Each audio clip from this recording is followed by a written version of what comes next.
ஸ்தோத்திரம். மேரி காலையிலும் கூட உண்மை தேட எங்களுக்கு கொடுத்த பாக்கியத்துக்காக நமக்கு நன்றி. பரிசுத்த ஆவியான கூட இந்த கிரியை செய்யும்படி ஜெபிக்கிறோம். எல்லா தடைகளையும் உடையும் ஆண்டவரே எங்கள் ஆயுஷ் நாட்களை கூட்டி தந்தீங்க. குறிப்பாக உங்களுடைய உபவாச நாட்களின் 27வது நாளையும் எங்களுக்கு ஆசீர்வதித்தாரும். பல தடைகள் நெட்டு என்றதான பல குழப்பங்கள் இருந்தாலும் சில நிமிடமாவது மேம்படுத்த கொடுக்கிறவைக்கு நன்றி. கிறிஸ்துவின் நாமத்தில் கேட்குறோம் பிதாவே, ஆமென். ஒரு பாடலை பாடுவோமா?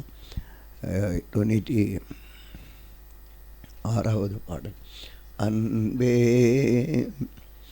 என் இயேசுவே ஆருயிரே ஆட்கொண்ட என் தெய்வமே, அன்பே என் இயேசுவே ஆருயிரே ஆட்கொண்ட என் தெய்வமே, உம்மை நான் மறவேன் உமக்காய் வாழ்வேன், உம்மை நான் மறவேன் உமக்காய் வாழ்வேன், அன்பே என் இயேசுவே ஆருயிரே ஆட்கொண்ட என் தெய்வமே, அன்பே என் இயேசுவே ஆருயிரே ஆட்கொண்ட என் தெய்வமே,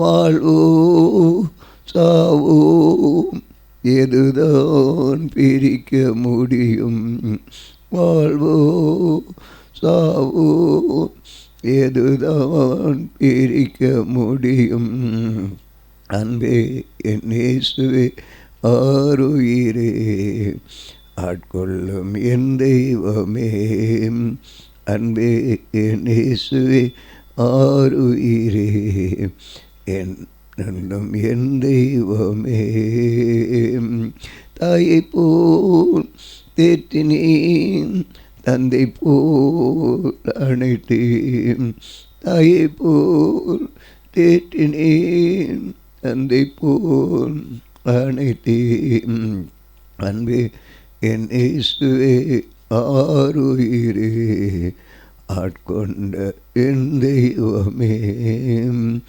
அன்பே என் இயேசுவே ஆருயிரே ஆட்கொள்ளும் என் தெய்வமே,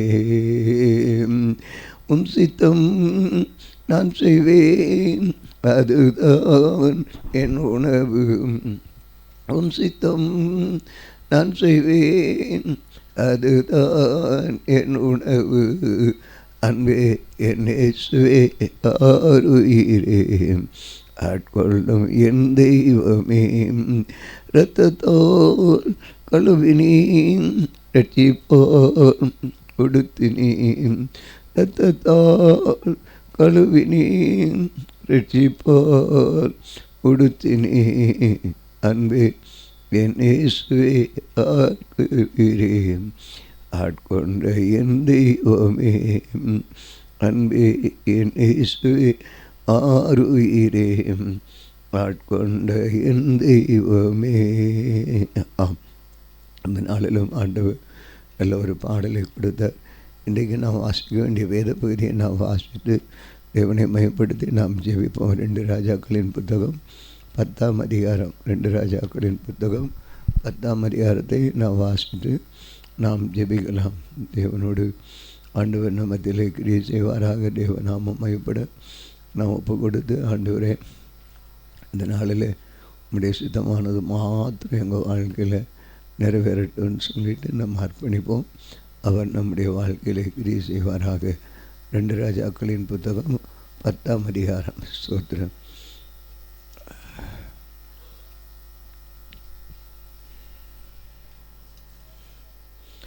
ஆகாபுக்கு சமாரியாவில் 70 குமாரர் இருந்தபடியினால் யெகூ சமாரியாவில் இருக்கிற இஸ்ரவேலின் பிரபுக்களாகி மூப்பரிடத்துக்கும் ஆகாபுடைய பிள்ளைகளை வளர்க்கிறவரிடத்துக்கும் நிருபங்களை எழுதி அனுப்பினார். அதில் உங்கள் ஆண்டவருடைய குமாரர்கள் உங்களோடு இருக்கிறார்களே, இரதங்களும் குதிரைகளும் அரணான பட்டணமும் ஆயுதங்களும் உங்களுக்கு உண்டே. இப்போதும் இந்த நிருபம் உங்களிடத்தில் வரும் பொழுது நீங்கள் உங்கள் ஆண்டவருடைய குமாரர்கள் உத்தமமும் செம்மையுமாக இருக்கிறவனை பார்த்து அவனை அவன் தகப்பனுடைய சிங்காசனத்தின் மேல் வைத்து உங்கள் ஆண்டவருடைய குடும்பத்துக்காக யுத்தம் பண்ணுங்கள் என்று எழுதியிருக்கிறது. அவர்கள் மிகவும் பயந்து, இதோ 2 ராஜாக்கள் அவனுக்கு முன்பாக நிற்கவில்லையே, நாங்கள் எப்படி நிற்போம் என்றார்கள்.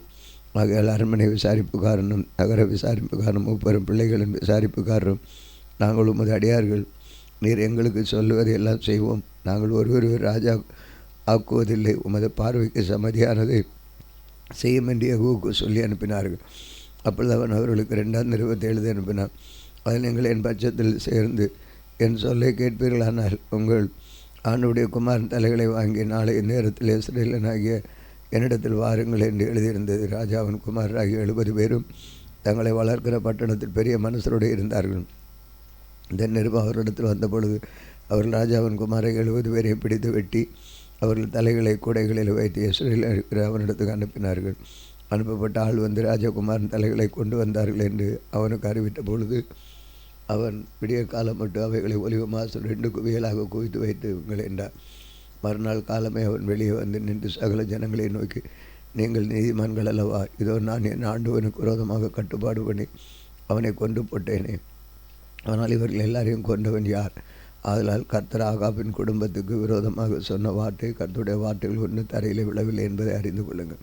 கர்த்தர் தம்முடைய ஊழியக்காரனாக எலியாவை கொண்டு சொன்னதை செய்தார் என்றார். இஸ்ரவேலும் ஆகாபின் குடும்பத்தால் மீதியான யாவையும் அவனுக்கு இருந்த எல்லா மந்திரிகளையும் அவனை சேர்ந்த மனுஷனையும் அவனுடைய ஆசிரியர்களையும் அவனுக்கு ஒருவரையும் மீதியாக வைக்காதபடி கொண்டு போட்டான். பின்பு அவன் எழுந்து சமாரியாவும் போக புறப்பட்டான். வழியிலே அவன் நாட்டு மேல் கத்தரிக்கிற மெய்ப்பரின் ஊர் இருக்கும் இடத்துக்கு வந்தபோது யூதாவின் ராஜாவை அகசியா சகோதரி அங்கே கண்டு நீங்கள் யார் என்று கேட்டான். அதற்கு நாங்கள் அகசியாவின் ராஜாவாகிய நாங்கள் ராஜாவின் பிள்ளைகளை ராஜஸ்ரீயின் பிள்ளைகளை உணவுவதற்கு போகிறோம் என்றார்கள். அப்பொழுது அவன் இவர்களை உயிரோடு பிடியுங்கள் என்று அவர்களை உயிரோடு பிடித்து 42 பேர்களாக அவர்களை ஆட்டுமயிர் கத்திரிக்கிற துறவண்டையிலே வெட்டி போட்டார்கள். ஒருவனையும் அவர் மீதியாக வைக்க விடவில்லை. அவன் அவரிடம் விட்டு புறப்பட்ட பொழுது தனக்கு எதிர்ப்பட்ட ரேகாபின் குமாரனாகிய யோனதாவை சந்தித்து அவனை உபசரித்து, என் இருதயம் உன் இருதயத்தோடு செம்மையாக இருக்கிறது போல உன் இருதயமும் செம்மையாக இருக்கிறது என்று கேட்டான்.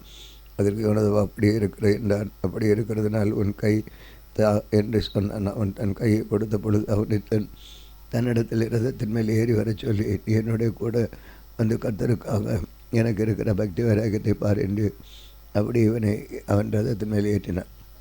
அவன் சமாரியாவுக்கு வந்தபோது கர்த்தர் எலியாவோடு சொன்ன வார்த்தையின்படி சமாரியாவில் ஆகாப்புக்கு மீதியான யாவரை அழித்து திருமளவும் சங்காரம் செய்தான். பின்பு யெகூ ஜனங்களை எல்லாம் கூட்டி அவர்களை நோக்கி, ஆகாப் பாகாலை சேவித்து கொஞ்சம் யெகூ அவனை சேவிப்பது மிகுதி.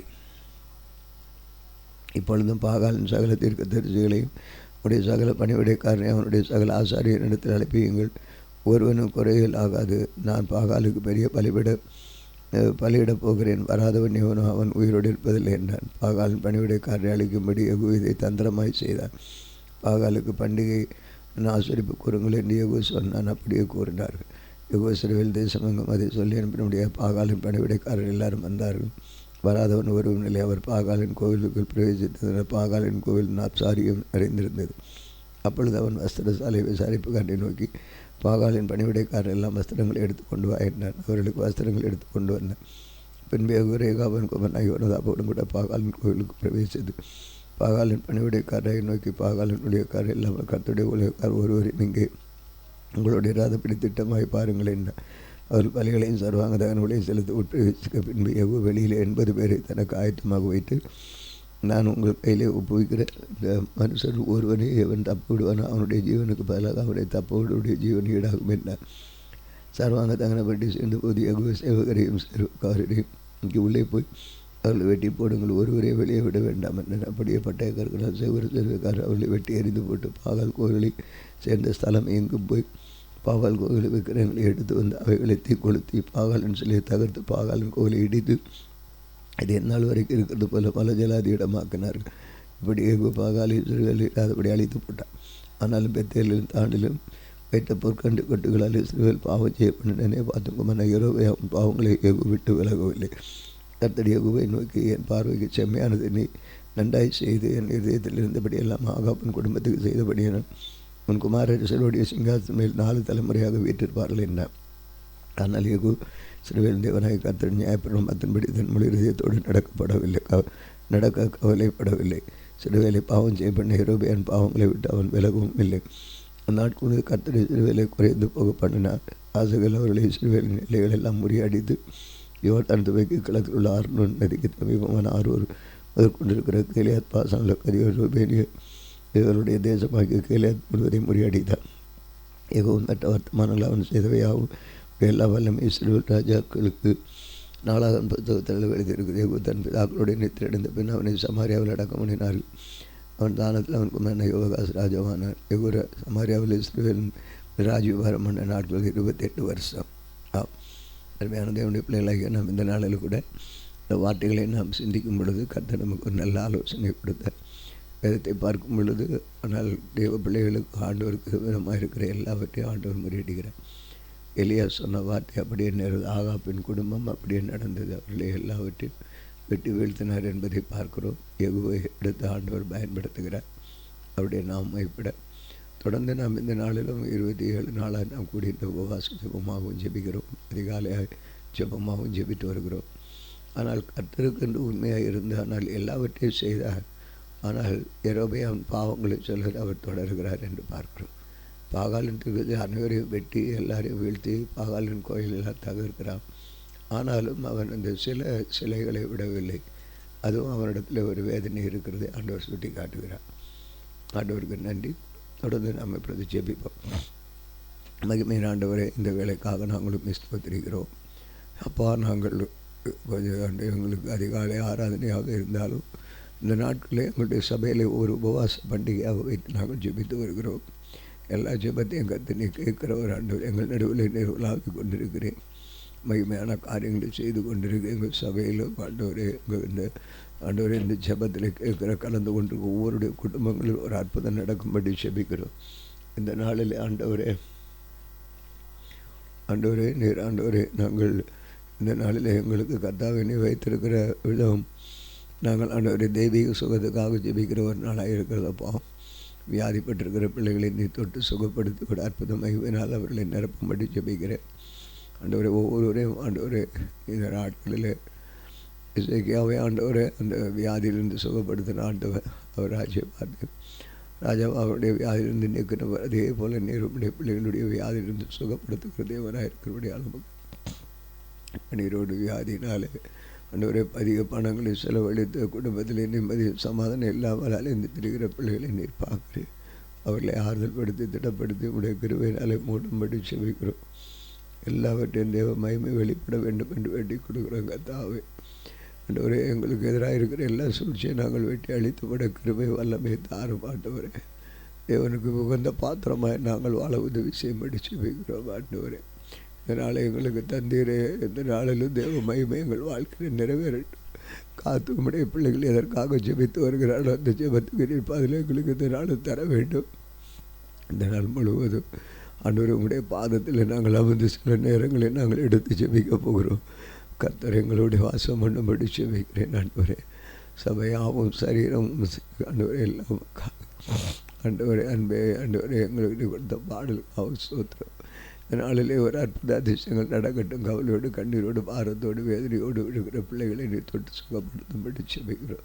குறிப்பாக நாங்கள் மருந்து மாத்திரமல்ல ஆண்டவரே எல்லாவற்றிலும் இந்த உபவாச நாட்களை எங்களை வழிநடத்தி வந்த கிருபைகளுக்கு நன்றி தெரிவித்து உண்மை மயப்படுத்துகிறோம். என் ஆத்துமாவை ஏன் எனக்குள் கலங்குகிறாய், ஏன் எனக்குள் தேங்குகிறாய், நோக்கி காத்து ஆமாட்டவரே நல்ல வார்த்தை. என் ஆத்துமாவே நீ ஏன் எனக்குள் கலங்குகிறாய், நீ ஏன் எனக்குள் தேங்குகிறாய், தேவனை நோக்கி அமர்ந்திரு காத்துரு. நன்றி அப்பா. நாங்கள் எதை குறிச்சோம், வியாதியை குறிச்சோ, துன்பத்தை குறிச்சோ, கவலையை குறிச்சோ, பாரங்கள் வாழ்க்கை எதை குறித்து நாங்கள் கலங்காதபடி என் தேவனை நோக்கி காத்திருக்கும்படி எங்களோடு சொன்னதற்காக உமக்கு ஸ்தோத்திரம். ஆண்டவரை நோக்கி காத்திருக்கிறோம். ஆண்டவரை நோக்கி காத்திருக்கிறோம். நீங்கள் நடத்துங்கப்பா, செயல்படுங்கப்பா. உங்கள் மேலே இருக்கிற நம்பிக்கை பெரியதாக வளரட்டும்ப்பா. மகிமை வெளிப்படும்படி ஜெபிக்கிறோம். எல்லா சத்துருவின் தலைகளை கிரியைகளை இயேசுவின் நாமத்திலே அகற்றும்படி ஜெபிக்கிறோம். நாளிலே ஆண்டவரை நாங்கள் வீழ்த்த ஆண்டவரே நீ கொடுத்த கட்டளை போல எங்களிடத்தில் ஒன்றுமில்லை ஆண்டவர், ஆயுதம் இல்லை, கிருபை வர வரை கொடுத்து ஆண்டவரை இயேசு கிறிஸ்து நாமத்தில் வீழ்த்தி எறிய உதவி செய்யும்படி ஜெபிக்கிறோம். கண்ணீரும் துன்பமும் கடந்து போ. கர்த்தரின் வருகை நாளின் போது பறந்துடுவேன், நான் பறந்துடுவேன். ஆமாப்பா, வாழ்க்கையில் நாங்கள் உங்களுடைய அன்பில் மகிழ்ந்து கழிவு ரட்சகரை கண்டே நான் ஆனந்தம் கொண்டே ரட்சிப்பு அடைந்தே நான் ரட்சகர எந்த ஆத்மநேசர் என்னே சுரட்சகர் என்று நினைக்கையில் என்னுள்ளம் பொங்குதே பொங்கி பொங்கி பொங்கி பொங்கி பொங்கி வழியுதே பொங்கி பொங்கி பொங்கி பொங்கி பொங்கி வழியுதே ரட்சகரை கண்டே நான் ஆனந்தம் கொண்டே ரட்சிப்படைந்தே நான் ரட்சகரத்தா எந்த ஆத்மநேசர் என்னே சுரட்சகர் என்று நினைக்கையில் என் உள்ளம் பொங்குதே. ஆமாண்டவரே, ரட்சகரை கண்டோம், ரட்சகரை கண்டோம், எங்கள் உள்ளம் பொங்குதாண்டவரே. ரட்சிப்பு அடைந்தோம், ரட்சிப்பு அடைந்து இன்றைக்கு நீ ரட்சிக்கப்பட வேண்டிய உம்முடைய பிள்ளைகளை, எங்கள் குடும்பங்களை யார் யார் ரட்சிக்கப்படாமல் இருக்கிறார் அவர்களை இயேசு கிறிஸ்து ரட்சிப்புக்குள்ளே நடத்துகிறதற்காக ஸ்தோத்திரம். அவருடைய பாவங்களை இயேசு கிறிஸ்து மன்னியும், அவருடைய வியாதிகளை இயேசு கிறிஸ்து சுகப்படுத்தி அவர்களை ரட்சிப்புக்குள்ளே கொண்டு வார. எந்தெந்த நிலையிலிருந்து ஆண்டவரை ரட்சிப்புக்கு தேவையான காரியங்களை நீர் அனுப்புகிறதற்காக உமக்கு எந்த ஆத்மநேசர் என் இயேசு ரட்சகர் என்று நினைக்கையில் எங்கள் உள்ளம் பொங்குதப்பா, தொள்ளுதப்பா. எங்கள் நடுவில் நீர் ஒரு அசை வைத்திருக்கிறதற்காக ஸ்தோத்திரம். எங்களுக்கு எதிராக இருக்கிற எல்லாவற்றையும் வீழ்த்த தேவனுடைய வல்லமை எங்களுக்கு பரிபூர்ணமாய் தரும்படி ஜெபிக்கிறோம். அதை நோயும் வந்தபோது வேண்டிட்டார், பாதை காட்டி துன்பமெல்லாம் நீக்கி மீட்டிட்டார். நன்றி செலுத்துகிறோம் ஆண்டவரே, நன்றி செலுத்துகிறோம். துதிகனம் எல்லாவற்றும் ஆண்டவரே. அன்பரே உம் திரு பாதம் அமர்ந்தே நிம்மதி நிம்மதியே ஆர்வமுடனே பாடி துதிப்பேன். ஆனந்தம் ஆனந்தம் ஆனந்தம். கண்ணீரோடு துக்கத்தோடு துயரத்தோடு வேதனை படம் கடன் பிரச்சனை போராட்டங்கள் அவமான நெருக்கங்கள் திருமண காரியங்களில் தடை தொழில் வியாபாரத்திலே பாதிப்பு எல்லாம் மனவேதனை நொறுக்குது தின்மத்திலே வியாதியிலே சிக்கி தவிக்கிற பிள்ளைகளை தொட்டு சுகப்படுத்துகிறதற்காக ஸ்தோத்திரம். அற்றி தேற்றிய அன்பரேசு இருக்கையிலே நீ அஞ்சி அஞ்சி வாழ்வது ஏனோ, அற்றி தேற்ற அன்பரேசு இருக்கையிலே நீ அஞ்சி அஞ்சி வாழ்வது ஏனோ. அண்டவரே இயேசுவாக இருக்கிறேன். சோர்ந்து போகாதே பறவை, சோராதே என்னுள்ளவே, சோராதே என்னுள்ளவே, சோர்ந்து போகாதே. ஆட்டி தேட்ட அன்பரேசு இருக்கையிலே நீ அஞ்சி அஞ்சி வாழ்வது ஏனோ. நன்றி ஆண்டவரே. சோர்ந்து போகிற உள்ளங்களை தேற்றி திடப்படுத்த நாங்கள் சோர்ந்து போயிருக்கிறோம் ஆண்டவரே. சுரச்செடியின் கீழ் இருக்கிறோம், சுரச்செடியின் கீழ் இருக்கிறோம் ஆண்டவரே, சுரச்செடியின் கீழ் இருக்கிறோம். எங்கள் திராட்சை செடிக்கு நேராக கொண்டு வந்து எங்கள் திராட்சை செடியில் இணைக்க கிருபை செய்யும்படி சொல்லிக்கிறேன். இந்த நாளில் இணைக்கிறதற்காக இயேசு கிறிஸ்துவின் நாமத்தில் வேண்டிக் கொள்கிறோம் பிதாவை. அவன் இந்த நாளிலும் எங்களுக்கு விரோதமாய் கிரியை செய்கிற சகல அந்தகார வல்லமை நாவிகளை என்ன சொன்ன இயேசு கிறிஸ்துவின் நாமத்தில் கணிந்து கட்டுகிறோம். ஆமென், ஆமென்.